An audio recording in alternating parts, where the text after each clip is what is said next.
Welcome to Pindar Poetry. We hope you learned something new.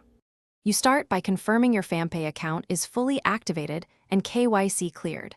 That matters because tokenization needs verified identity. Next, open Google Pay and sign in with the same Google account you use on the phone. Consistency avoids conflicts. Once done, grant required app permissions like contacts and SMS for verification, and enable NFC if you plan to tap to pay. These permissions let Google Pay detect and register a new card from Fampay. You now proceed to add the Fampay card inside Google Pay. Tap Add Payment Method and choose debit or credit card. When Google Pay offers Add by App or Link from your bank or app, choose that option so the system locates Fampay. Next, your phone will switch to the Fampay app or present a prompt.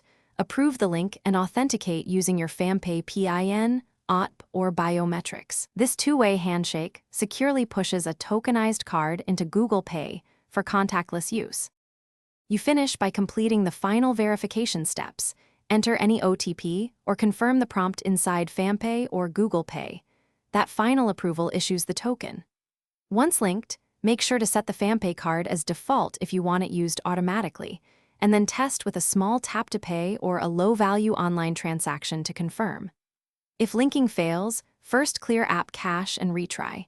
If problems persist, contact Fampay support with your device and account details for troubleshooting. Thanks for watching. Consider subscribing if we helped you.